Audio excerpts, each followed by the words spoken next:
Muy buenos días, mis apreciados amigos y hermanos.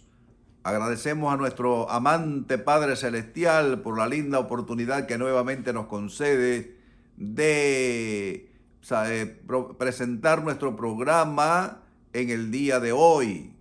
Que Dios te bendiga y Dios te guarde, y gracias por permitirnos entrar a sus hogares y así compartir juntos el mensaje eterno de la palabra de nuestro amado y bondadoso Dios. Como de costumbre, te invito para que incline tu rostro para encomendarnos a nuestro amante Padre Celestial. Oremos. Gracias, Padre bueno, por tus bondades y bendiciones. Te agradecemos nuevamente la linda oportunidad que nos concedes de abrir tu palabra y compartirla con nuestros queridos amigos y hermanos. Pedimos tu bendición para cada uno de ellos en el lugar donde se encuentren, que tu paz y tu bendición les alcancen. También bendice los labios de tu siervo al impartir tu palabra. Y ahora en el momento de alabanza y de estudio de la lección y el relato misionero, que podamos estar atentos al mensaje que tú tienes para cada uno de nosotros en este día. En los méritos de Jesús te lo suplicamos y te damos gracias. Amén. Bien, como de costumbre, te invito para que una tus voces en alabanza a nuestro Creador.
Grande es Jehová, Él es santo y fiel, en su gracia revela su amor. Grande es Jehová, verdadero es Él, su poder nos demuestra su amor. Grande es Jehová y digno de gloria, grande es Jehová y digno de honor. Grande es Jehová, elevo mi voz, elevo mi voz. Grande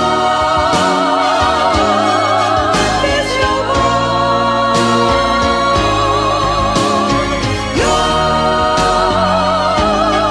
grande es Jehová. Grande es Jehová, Él es santo y fiel, en su gracia revela su amor.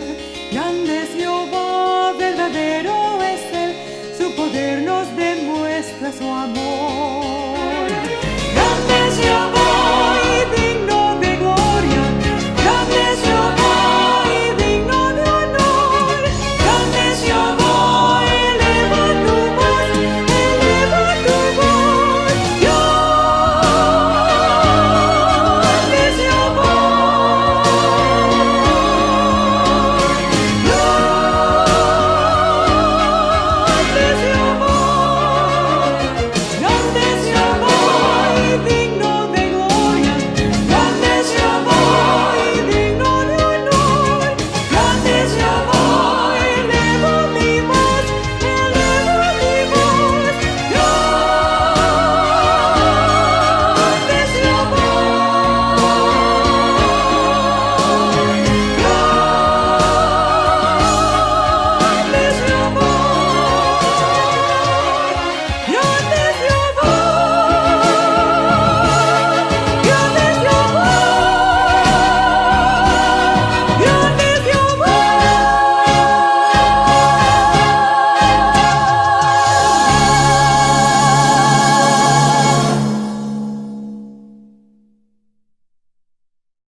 Este video es patrocinado por Yadpa, donde cada libro es un mundo nuevo. Elsa se había ido de su casa unos meses atrás y no se sabía exactamente por qué. En el vecindario no se tenían noticias de ella, pero al encontrarla en el supermercado, su rostro era de felicidad. Parecía que organizaba una fiesta.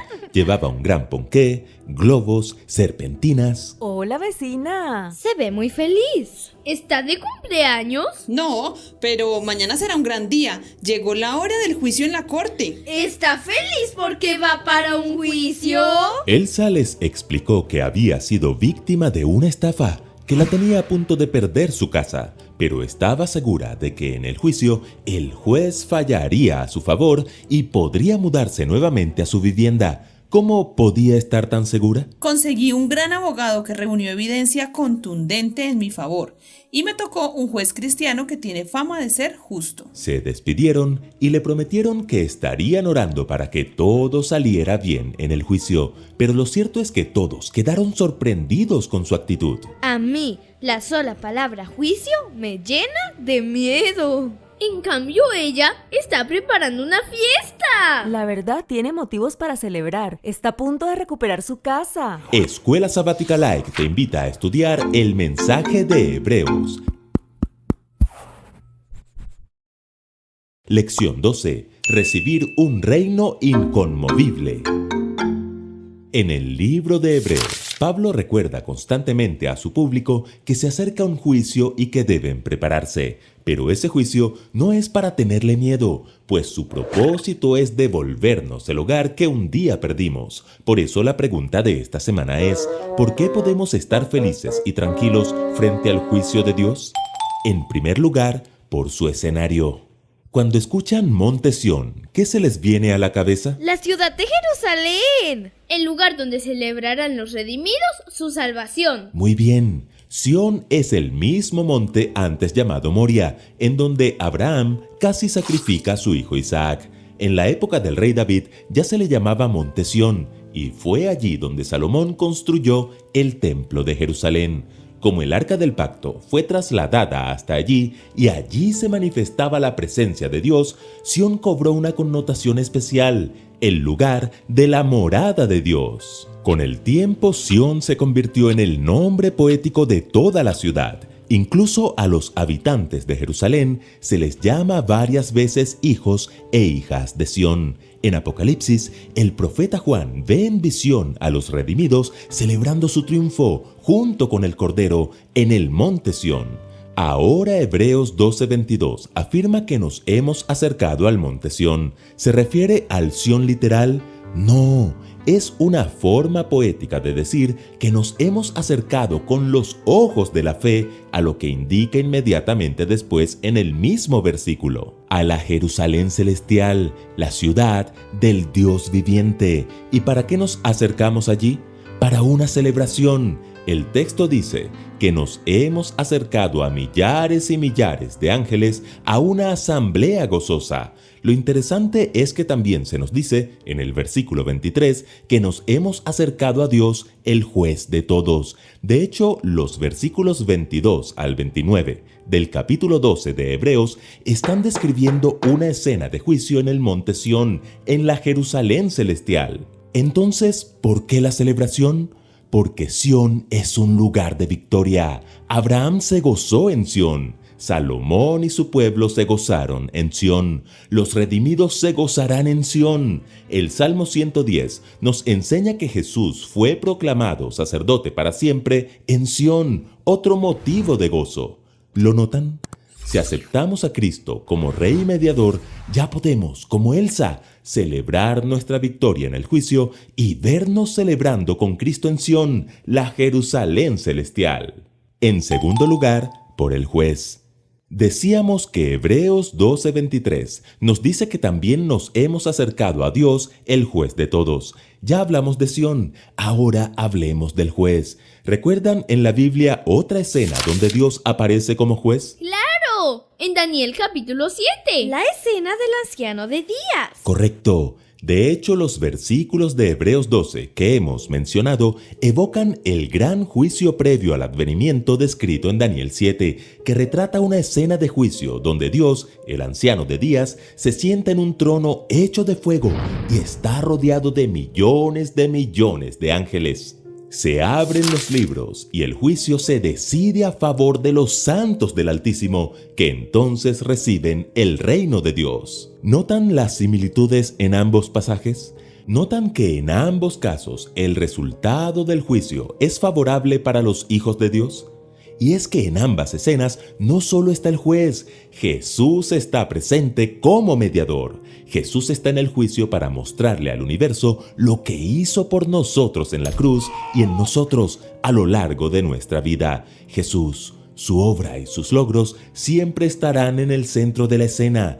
Tampoco podemos olvidar que los logros de Jesús también fueron gracias al Padre, porque de tal manera amó Dios al mundo que ha dado a su Hijo unigénito, para que todo aquel que en él cree no se pierda, mas tenga vida eterna. ¿Lo notan? Al juez de todos no hay que temerle, porque nos ama tanto que dio a su Hijo para salvarnos. Si Elsa se sentía segura con un juez humano solo porque era cristiano, ¿cuánto más seguros debemos sentirnos con un juez santo, justo, lleno de gracia y de amor, que dio a su Hijo para que fuéramos salvos? Y en tercer lugar, por sus resultados. A muchos les gusta viajar en avión. A mí me gusta, pero no me gustan las turbulencias. Otros prefieren viajar en barco. Es emocionante, pero da un poco de susto estar lejos de la tierra. Creo que estamos de acuerdo en que aunque nos guste viajar, siempre será más seguro tener los pies sobre la tierra. Pero, ¿y si la tierra tiembla al tiempo que el cielo se estremece? Oigan bien. Después de mencionar la celebración y el juicio en Sión, Pablo advierte que Dios hará estremecer una vez más no solo la tierra, sino también el cielo. Pero, ¿por qué dice una vez más? Porque ya Dios lo ha hecho antes. Veamos los antecedentes. Hubo un tiempo en que Israel fue gobernada por una profetisa llamada Débora. Ella y Barak, un israelita de la tribu de Neftalí, pelearon contra Sísara, el comandante del ejército del rey Jabín de Canaán, quienes habían oprimido al pueblo de Dios por 20 años. Dios intervino en la batalla y peleó desde el cielo por ellos. ¿Y cómo describe la Biblia esa intervención de Dios? Como un temblor de la tierra y los montes debido a la presencia de Dios. Estos temblores los encontramos a lo largo del Antiguo Testamento cuando Dios aparece para librar a sus hijos. Entonces, ¿qué significa ese temblor del que habla Pablo en Hebreos? Significa que destruirá a sus enemigos y a los enemigos de su pueblo. ¿Habrá algún lugar seguro para los hijos de Dios? Por supuesto que sí, Sión, la ciudad que nos espera. Y es aquí cuando el famoso Salmo 46 cobra un verdadero significado. Dios es nuestro amparo y fortaleza, nuestro pronto auxilio en las tribulaciones. Por tanto, no temeremos, aunque la tierra sea removida y se traspasen los montes al corazón del mar, aunque bramen y se turben sus aguas y tiemblen los montes a causa de su braveza. Del río, sus corrientes alegran la ciudad de Dios, el santuario de las moradas del Altísimo. Dios está en medio de ella, no será conmovida. Los resultados del juicio serán maravillosos. Hebreos 12:28 dice que recibiremos un reino inconmovible, confirmando la profecía de Daniel 7, cuando después de la escena de juicio, los santos recibirán el reino y será suyo para siempre. Este es el reino que soñó el rey Nabucodonosor, ese que no será jamás destruido, un reino que pertenece a Jesús, pero que Él compartirá con nosotros. Después del juicio volveremos al hogar, al nuevo Edén, a una relación cara a cara con Dios. ¿No creen que si Elsa celebraba por una casa que tarde o temprano será destruida, nosotros tenemos mayores motivos para estar felices y tranquilos frente al juicio de Dios? Así que recibiendo nosotros un reino inconmovible, tengamos gratitud y mediante ella sirvamos a Dios agradándole con temor y reverencia.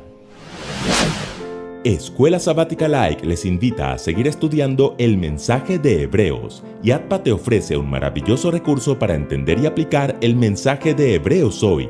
Gracia para el oportuno socorro, de William G. Johnson. Consíguelo en tu librería YATPA. Suscríbete y comparte. Recuerden que juntos podemos crecer más.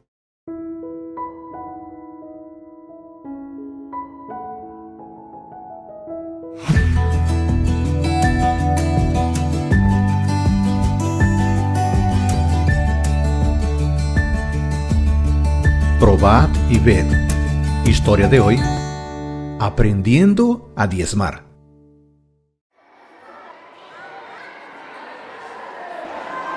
Hola, Hola, director.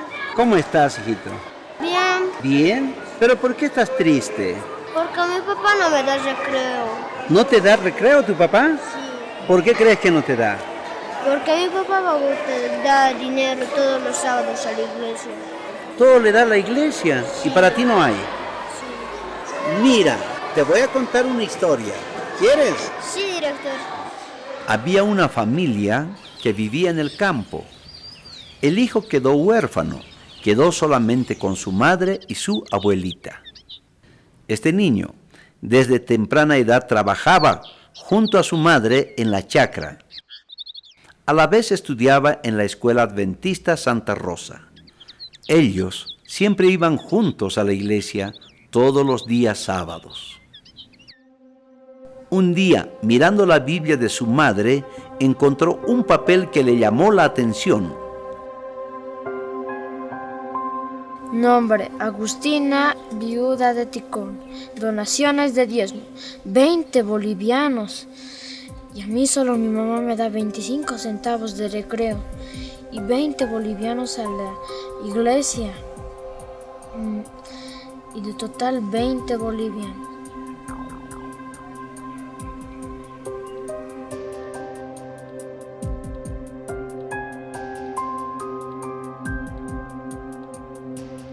Betito está enojado conmigo porque encontró un recibo de la donación que di a la iglesia de los 20 bolivianos. A él le doy de recreo 25 centavos. No sé qué hacer. Él no entiende todavía de esto. Dice que no le queremos a Betito. Él está pensando que queremos más a la iglesia que a él. ¿Qué puedo hacer? ¿Qué consejo me darías? Hija, vayan al campo. Siéntense en el pasto y al niño explícale, abriendo la Biblia. En primer lugar, oren con él y él va a entender. Después de escuchar el consejo de su madre, llevó a su hijo al campo para hablar con él y despejar sus dudas. Mira, hijo, te voy a explicar el porqué de los 20 bolivianos. Dios nos ha bendecido mucho y yo trabajé y nos ha bendecido con 200 bolivianos. Te voy a enseñar algo muy importante para toda tu vida. De los 200 bolivianos que gané, el 10% es de Dios. Por eso es de los 20 bolivianos. No es mío, no es tuyo, es de Dios. Esta es la mayor lección de tu vida. Nunca lo olvides. Sé fiel a Dios en todas las cosas. ¿Entendiste? Sí. Aquel niño fue obediente a las enseñanzas de su madre y tuvo una vida próspera y en paz con su Dios. ¿Te gustó la historia? Sí. ¿Sabe quién era ese niño? No. Ese niño soy yo. Un día también aprendí lo que era el diezmo y las ofrendas. Así que me gustaría también que un día tú puedas aprender sobre los diezmos y las ofrendas. Vamos a orar, ¿está bien? Señor, te damos gracias por haber compartido esta lección con este niño.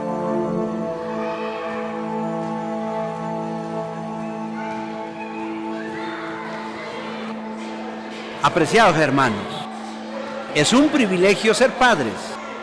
A la vez, somos responsables de la educación de sus hijos. Como que han visto en la historia, mi caso, aprendí siendo niño a diezmar.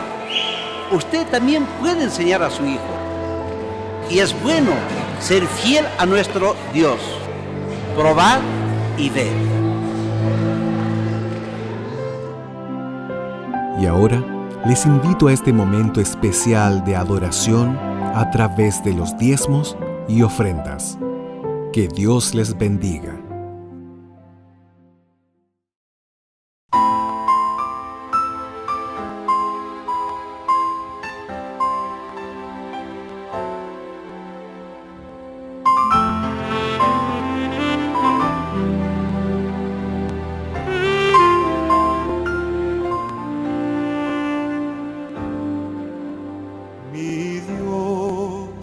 Es el Dios de lo imposible.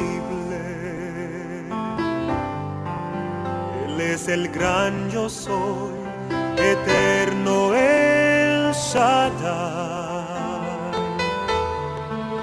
quien por las aguas del Mar Rojo a su pueblo hizo pasar, quien de rocas agua limpia hace brotar. Mi Dios es el Dios de lo imposible, quien libera al prisionero de la prisión, hace de la estéril madre de hijos y sana al alma herida, nuestros corazones llena de amor. Quien da vista a ciegos y a sordos hace oír y tranquiliza a la tempestad.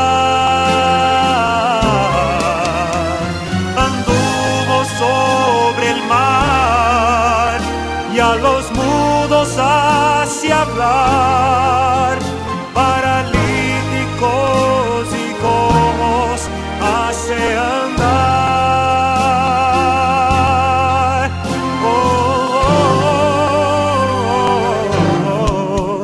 Mi Dios es el Dios de lo imposible. Él fue ayer, es hoy, por siempre. Él es Rey. Mi Dios es el Dios de lo imposible. Y Él hará lo imposible hoy por ti. Mi Dios hará lo imposible hoy por ti.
Bien, ha llegado el momento del culto de adoración, donde cada sábado, cada día de semana, cada semana pues compartimos juntos, alabamos el nombre de nuestro Creador y oramos por cada uno de ustedes para que aquellos que se han sintonizado o van a sintonizarse con este programa, pues sea de gran provecho espiritual y les ayude para que puedan crecer también en la gracia y en el conocimiento de la salvación. No sin antes, hermanos queridos, recordarte que si no lo has hecho, te suscribas a nuestro canal Adventistas Georgia Norte. Allí lo puedes encontrar en YouTube si así lo deseas y compartirlo con tus amistades y amigos. Ahora te invito para que incline tu rostro para encomendarnos a nuestro amante Padre Celestial. Oremos. Nuestro Dios y Padre, nuevamente nos encomendamos a ti en esta hora al abrir tu palabra y te invitamos para que estés presente con nosotros mediante tu Espíritu Santo. En los méritos sacrosantos de Jesús te lo pedimos y damos gracias. Amén. Bien, amados hermanos y amigos, te invito para que busque allí en tu Biblia, pues la primera epístola del apóstol Pedro en el capítulo 2 y versículo 9.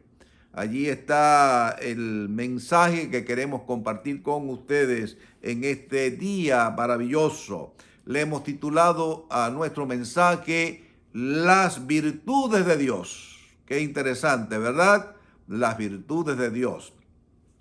Y le damos lectura al texto. Dice así la palabra: mas vosotros sois linaje escogido, real sacerdocio, nación santa, pueblo adquirido por Dios, para que anunciéis las virtudes.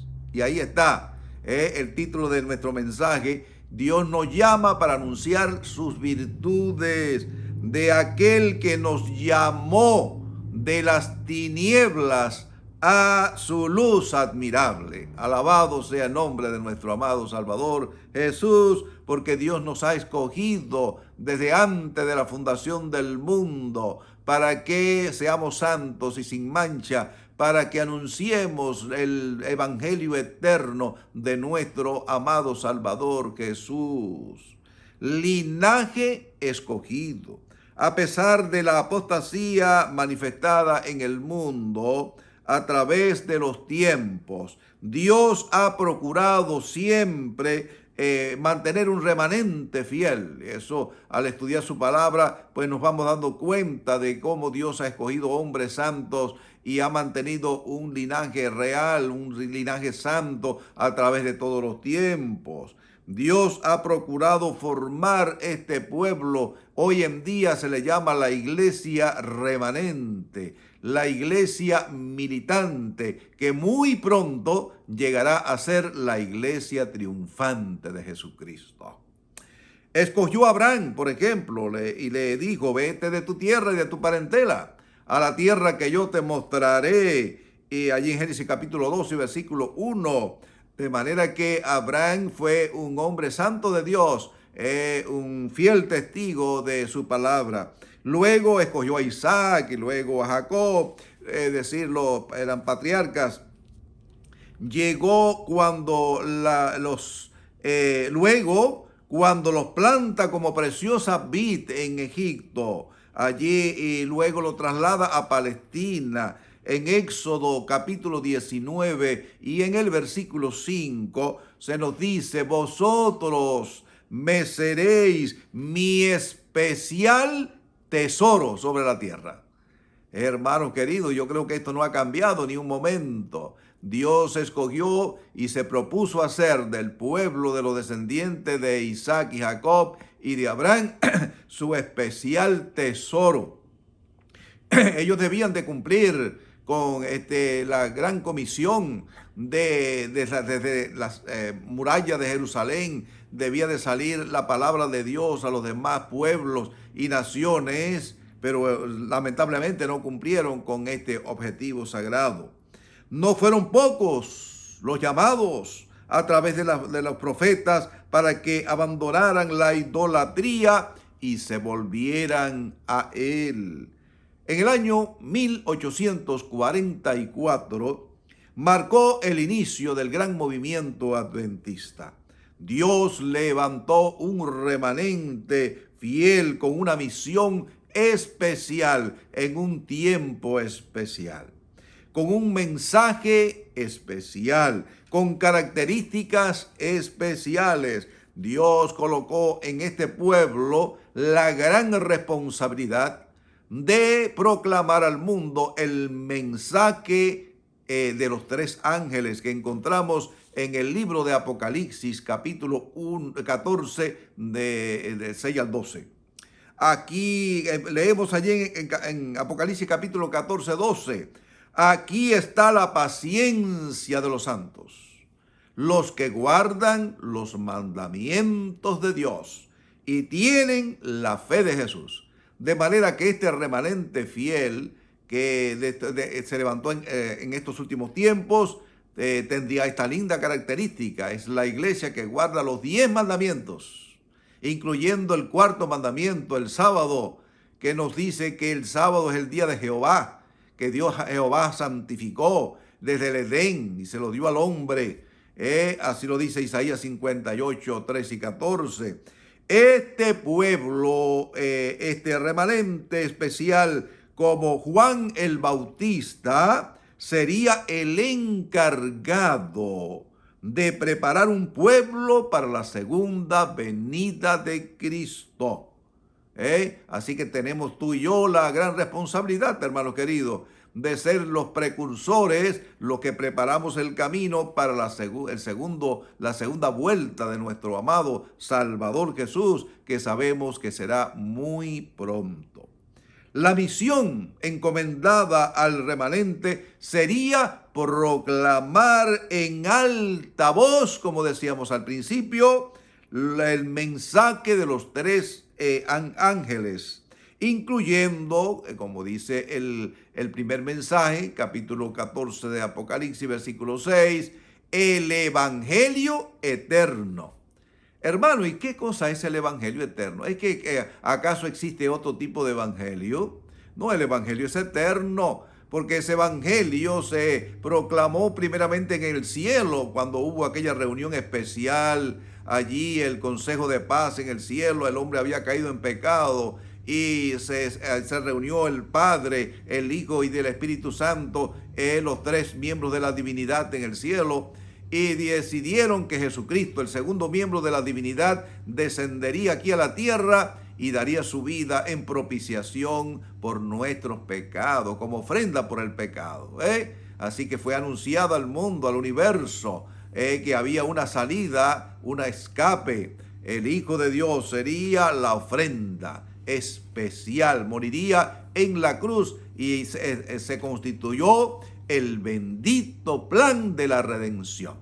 Y luego también se le dio las buenas nuevas a nuestros primeros padres cuando pecaron en el Edén, Adán y Eva, y se le dijo: pondré enemistad entre ti y la mujer, entre tu simiente y la simiente suya. Esta te herirá en la cabeza y tú le herirás en el calcañar. Así que podemos ver ahí el evangelio, que son buenas nuevas. Se dio buenas nuevas los ángeles dieron buenas nuevas en las colinas de Belén a los pastores, cuando se les apareció allí en aquel gran coro de ángeles cantando: gloria a Dios en las alturas y en la tierra paz y buena voluntad para con los hombres. Y se le anunciaron a los pastores: ha nacido hoy en la ciudad de David un Salvador, que es Cristo el Señor. Por lo tanto, nos ha tocado a nosotros. Hoy el evangelio es más amplio, porque Jesús murió en la cruz, entregó su vida por cada uno de nosotros, de manera que hoy el evangelio es las buenas nuevas de un Salvador que fue crucificado, resucitado y está próximo a venir en gloria y majestad. Y estas buenas nuevas debe de ser proclamado a toda tribu, lengua y pueblo. Este pueblo remanente especial, como Juan el Bautista, sería el encargado o será el encargado de preparar un pueblo para la segunda venida de nuestro amado Salvador Jesús. La misión encomendada al remanente sería proclamar en alta voz, como veníamos diciendo, las buenas nuevas, los 3 mensajes angélicos. Ahora, las buenas nuevas de un Salvador crucificado, resucitado y próximo a venir en gloria y majestad. Repitiendo. Ahora, los capítulo 2 y el capítulo 3 también del Apocalipsis hacen una gran descripción histórica de las 7 iglesias, comenzando con la iglesia de Éfeso, que representa la iglesia apostólica del primer siglo, y luego concluyendo con la iglesia de Laodicea, la última iglesia a la cual nos ha tocado vivir, la iglesia del juicio. Aún en los momentos Jesús camina, dice, en medio de los 7 candeleros de oro. Los candeleros son las iglesias, de manera que tendrían que pasar grandes tribulaciones, persecución, muerte, pero pruebas difíciles, pero la promesa está ahí. Cristo estaría con ellos, como los dijo en su despedida: ya yo estaré con vosotros todos los días hasta el fin del mundo. De manera que ahí podemos ver la iglesia de Éfeso en su orden. Luego le continuó la iglesia de Esmirna del año 100 al 313, la iglesia de Pérgamo, la iglesia de Tiatira, la iglesia de Sardis, que fue la iglesia de la Reforma, la iglesia de Filadelfia y luego la iglesia de Laodicea. Ese es el orden de las 7 iglesias históricas a través de los siglos. De manera que tú y yo tenemos el gran privilegio de pertenecer a la última iglesia en orden histórico, no escatológico. Ahora, la iglesia del juicio, es decir, la iglesia de Laodicea, en su orden histórico, la iglesia del fin, porque no se describe más ninguna otra iglesia. Esa es la última. Ahora, el remanente en problemas, el testigo fiel, que nos habla en el capítulo 3 de Apocalipsis, versículo 14 en adelante. ¿Cuál es el mensaje del testigo fiel a la última iglesia? Bueno, es interesante. Dice: yo reprendo y castigo a todo aquel que amo. Y luego le dice: sé celoso y arrepiéntete. Y también le dice: mira, yo te aconsejo. Es decir, que Dios primeramente escanea a la iglesia.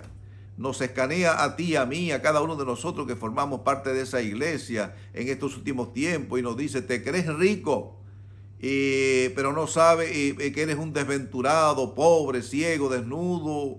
Mira, yo te aconsejo que de mí compres oro, que representa la fe y el amor, refinado en fuego. Yo te aconsejo que compres vestiduras blancas, que representa la justicia de Cristo, el tema de la justificación por la fe, el mensaje de los 3 ángeles.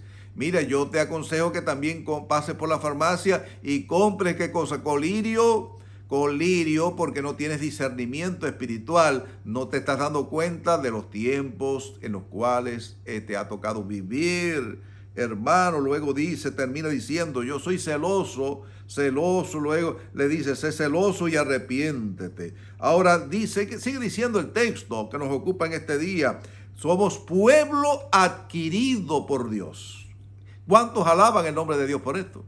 Que Dios nos haya adquirido para formar parte de esta gran legión del ejército que proclamará al mundo, dará el fuerte pregón. Dice: no solamente somos un pueblo escogido, sino que también somos un pueblo adquirido. Dios nos ha adquirido con precio. ¿En qué precio pagó Dios por nosotros? Con la sangre preciosa de su amado Hijo Cristo Jesús, derramada en el Calvario. Dios nos adquiere como su propiedad privada y nos está formando para cumplir esta gran misión especial, la gran comisión evangélica de San Mateo capítulo 28, 19 y 20, cuando Cristo dijo: vayan por todo el mundo y prediquen el evangelio a toda criatura. Gloria al Señor. No estamos aquí por una pura casualidad. Estamos aquí para cumplir un rol especial Dios llama a la iglesia a ser dirigente, a trabajar, a alumbrar en el lugar donde nos ha tocado vivir. Somos su propiedad privada. Cuánto me gusta, ¿verdad? Que Dios nos diga que somos un gran tesoro para Él, de Dios, y Él cumplirá sus propósitos, así como lo hizo con el profeta Jonás.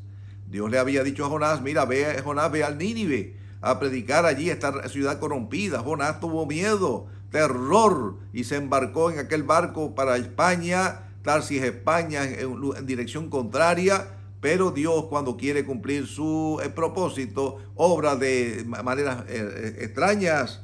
Y bueno, todos conocemos la historia, hermano, como aquel gran pez, ¿verdad? Podríamos decir el gran submarino.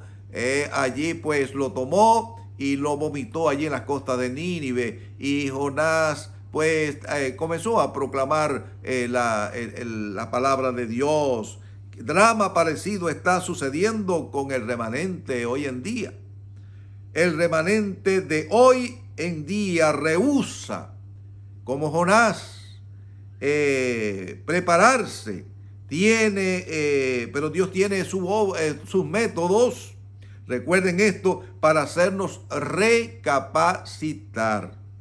Dijimos que Dios abre puertas, pero también Dios obra en nosotros.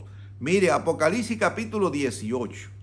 Y en el versículo 1 se nos muestra que la iglesia remanente, la iglesia de la cual tú y yo pertenecemos, tiene a su cargo dar el fuerte pregón para que así se complete el número de los que van a ser salvos, se concluya la obra del sellamiento y Cristo pueda venir ya a buscar a su iglesia. Porque todavía dice la Biblia que hay ovejas que están en otro redil a los cuales Dios necesita traer.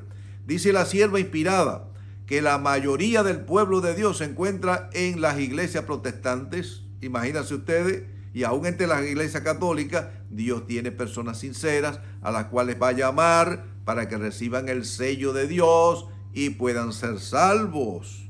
Ahora el remanente es portador de un gran mensaje. ¿Cuál es el mensaje de Apocalipsis 18?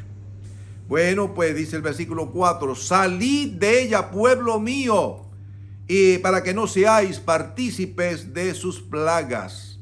Por lo tanto, Dios le llama pueblo mío a mucha gente que todavía se encuentran allí en esos lugares. Ahora sigue diciendo la palabra de Dios, para que anunciéis las virtudes. Oh, interesante, amado hermano. Dios te ha llamado a engrosar las filas de este glorioso mensaje con el propósito de que anunciemos las virtudes, no que dediquemos nuestro tiempo, nuestro precioso tiempo, en estar criticando la obra, ni criticando a los dirigentes, ni al hermano, que son débiles, que están luchando al lado nuestro. No, hermano querido, no es señalándole la falta a nadie, a los seres pecadores que están corriendo al lado nuestro, sino que tú y yo somos llamados por Dios, escogidos por Dios, con el propósito de anunciar las virtudes de Dios. Este es el clima, el verdadero clima final. Este es el mensaje de Dios para estos tiempos. Dios se ha creado un remanente para estos tiempos escatológicos, tiempos finales, con el objetivo de que anunciemos sus virtudes. Ahora, ¿qué virtudes son estas? Bueno, las virtudes de su perdón, las virtudes de su gracia, las virtudes de su misericordia, las virtudes de su reconciliación, las virtudes de su bendito plan de redención, las buenas nuevas de gran gozo, la virtud del Espíritu Santo, que será derramado sin medida a los que claman a Él. San Juan capítulo 16 y el versículo 8 al 11 se nos dice que cuando venga el Consolador, oigan esto, el cual convencerá al mundo de pecado, de justicia y de juicio. Por lo tanto, necesitamos que el Espíritu Santo continúe esa obra maravillosa en la vida tuya y en mi vida. Aunque hayamos conocido a Jesucristo hace 10, 15, 30, 50 años atrás, hermanos, necesitamos convertirnos de todo corazón diariamente, como dijera el apóstol Pablo. Cada día muero. Con Cristo estoy juntamente crucificado. Y ya no vivo yo, mas vive Cristo en mí. Y lo que vivo en la carne, lo vivo en la fe del Hijo de Dios, el cual me amó y se entregó a sí mismo por mí. Y Dios desea que su iglesia, la iglesia militante, la iglesia de la Odisea, llegue a ser una iglesia santa, sin arruga y ni cosa semejante. Ahora, yo quiero contarles dos grandes experiencias en mi ministerio. Era el año 82 por ahí. Hermano, yo trabajaba de ministro en una iglesia. Y entonces una de nuestras hermanas se enfermó y la llevaron al hospital. Y yo fui a visitarle, fui a hacerle una visita a ver a la hermana que estaba allí hospitalizada.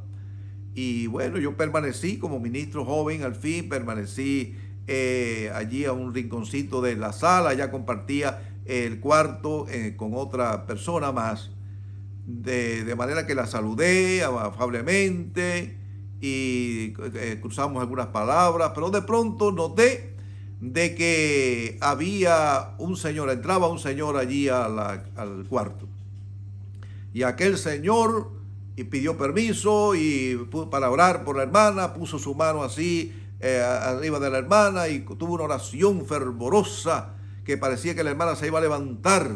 Sánala, Señor, sánala en tu nombre, la encomendamos en tus manos. Óigame, qué oración, aquella más fervorosa, llena del Espíritu. Y luego que terminó, pues se dirigió a la otra señora que estaba al lado y también tuvo otra oración maravillosa. Y bueno, amén. Y entonces yo, que permanecía allí arrinconadito, ya antes de retirarse, porque él iba de cuarto en cuarto, ¿no? Allí en el hospital, y le dije, Señor, ¿de qué religión usted pertenece? Y él me dijo, yo no predico religión, yo predico redención. Es una forma muy amable, pero me dio una lección tremenda, hermano. Yo no predico religión, yo predico redención. Hermano, es importante que tú y yo tengamos una experiencia personal con Jesucristo. Había también un predicador laico, oró fervorosamente, Señor. Dice que allá en Londres había un señor que contaba su experiencia, que iba caminando por las calles de Londres hace muchos años. Y dice que en una tarima había un hombre predicando.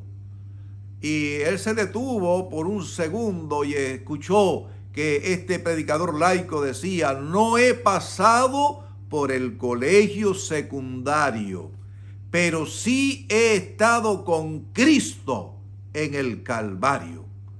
Y sigue aquella frase que él decidió continuar su camino, pero aquella frase quedó martillándole allí en su mente, y la iba repitiendo en el camino. No he pasado por el colegio secundario, pero sí he estado con Cristo en el Calvario.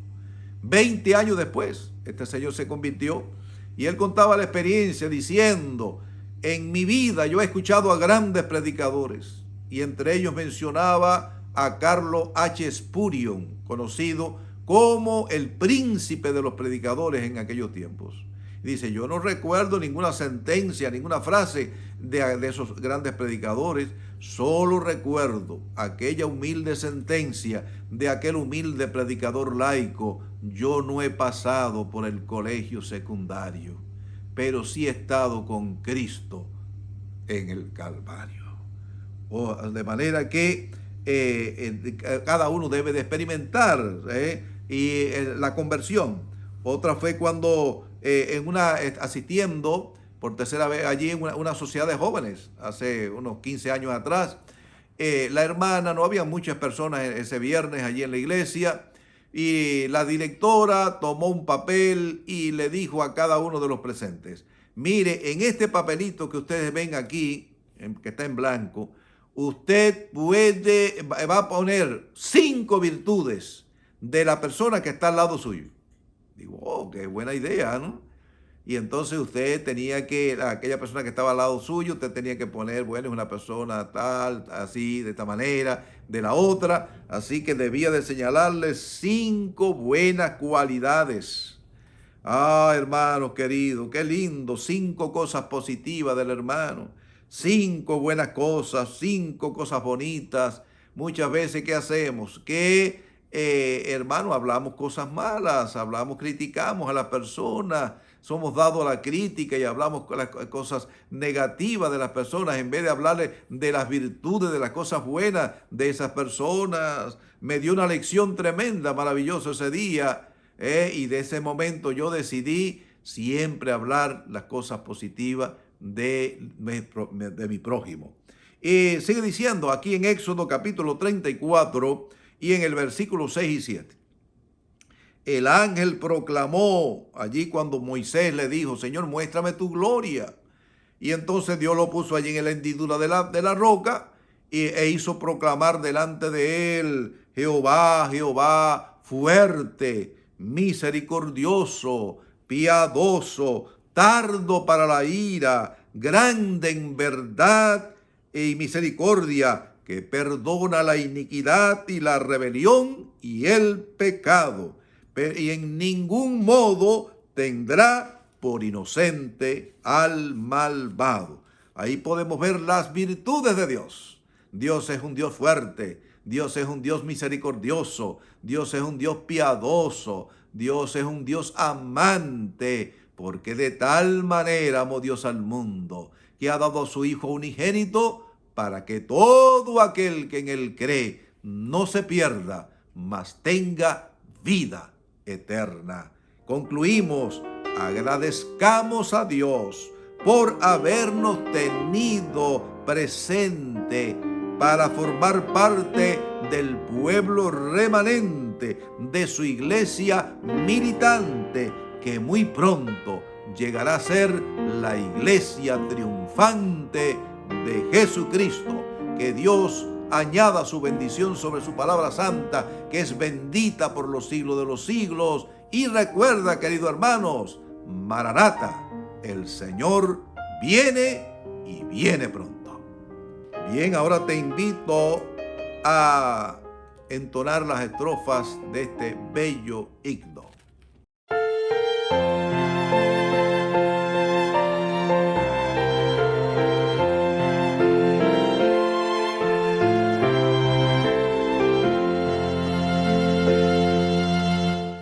Meditar en Jesús ha de ser mi afán.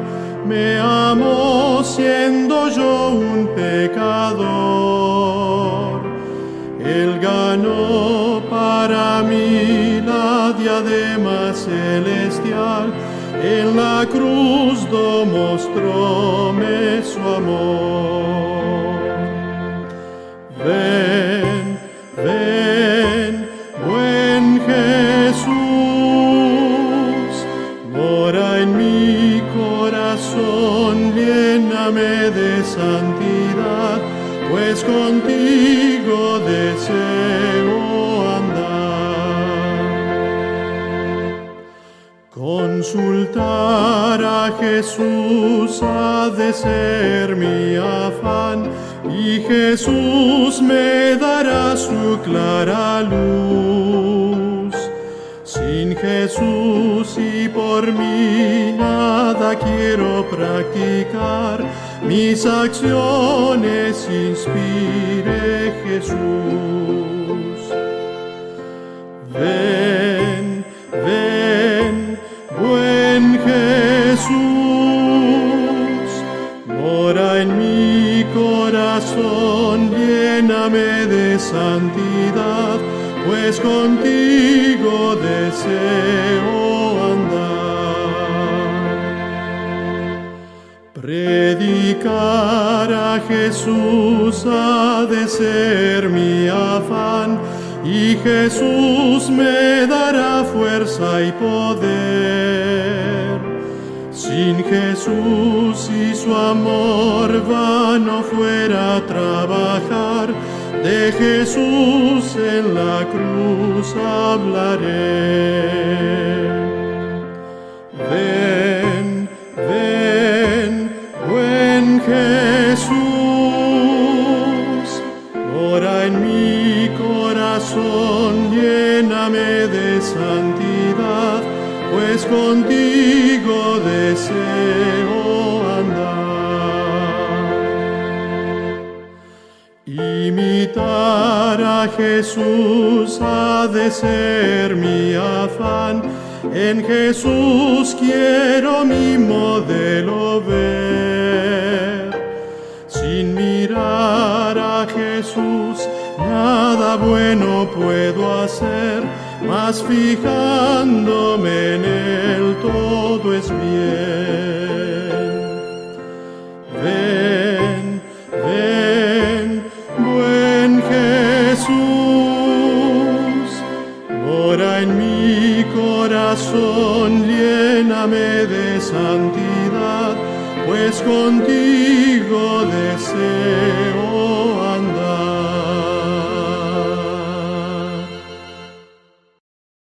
Oremos. Gracias, Padre bueno. Te damos por la linda oportunidad que nos has concedido de compartir con nuestros queridos amigos y hermanos el mensaje eterno de tu palabra. Gracias, gracias por amarnos tanto. Gracias por este maravilloso día que nos has concedido, y pedimos ahora que el consuelo celestial y tu paz y tu bendición nos alcance a todos en este maravilloso día. Quédate con nosotros en el resto de este día y siempre, y ayúdanos para que podamos exaltar siempre, siempre, siempre las virtudes de Dios, las virtudes de nuestro amado Salvador Jesús y del Espíritu Santo, del Holy Spirit. Quédate con nosotros ahora y siempre, te lo suplicamos y damos las gracias en los méritos sacrosantos de Jesús, tu Hijo amado, el cual sea la gloria y la honra por siempre. Amén.